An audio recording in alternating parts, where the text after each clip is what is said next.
Today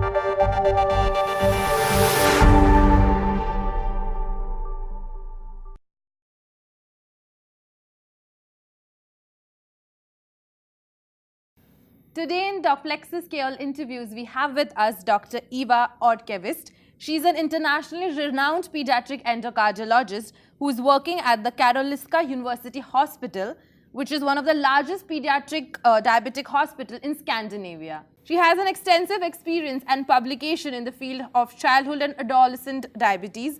She's recognized as an international expert in the use of insulin pump therapy and an autoimmune markers of type 1 diabetes. Welcome, doctor. Thank you. Thank you for the interview. So let's begin with the first question. So doctor, can you please elaborate on the incidence of type 1 diabetes in Sweden, specifically in children? Well, Sweden is has the second highest incidence in the world in type 1 diabetes in young people. Finland has the highest, but the incidence is around 50 of 100,000 kids under the age of 18. And it has been steadily increasing. It seems maybe to level out now, but that means that even though Sweden is a rather small country, we have around 8,000 children with type 1 diabetes in Sweden. And we have only very few, not even 100 kids with type 2 diabetes in Sweden. So it's a type 1 disease in children in Sweden.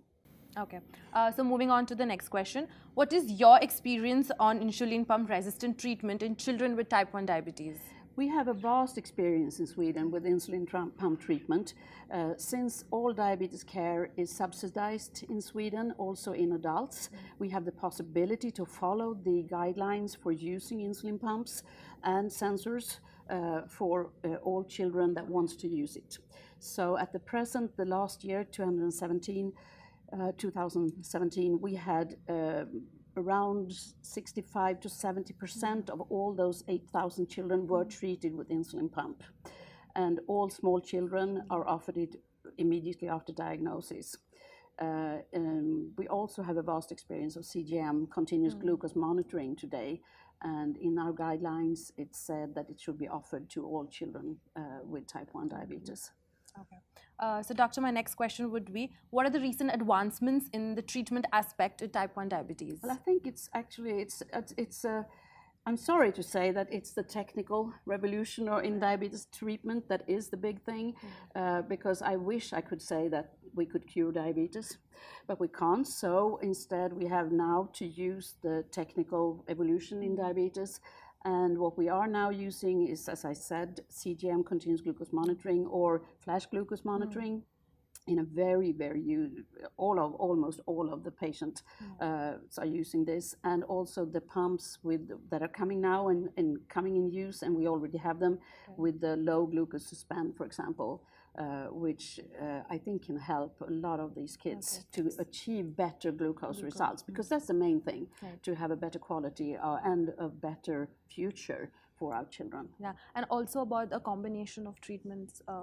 The combination of sensors and pumps, yes. Yeah. And since almost everybody has a continuous glucose monitoring system today in Sweden, also the ones that do multiple daily insulin injections, but the ones with insulin pumps, all of them also have some kind of continuous glucose monitoring, either together with the pump or separately in a separate system.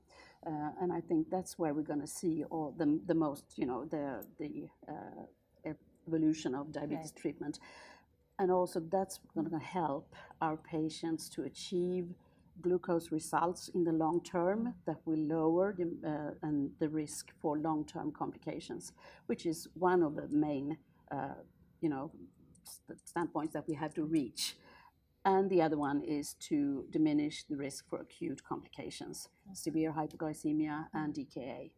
And both of those we can show that by using this new technology in a safe way, I think we can reach those goals much better than before. Yeah. Okay. Thank you so much for the interview. It was a pleasure having you here. Thank you. Thank you.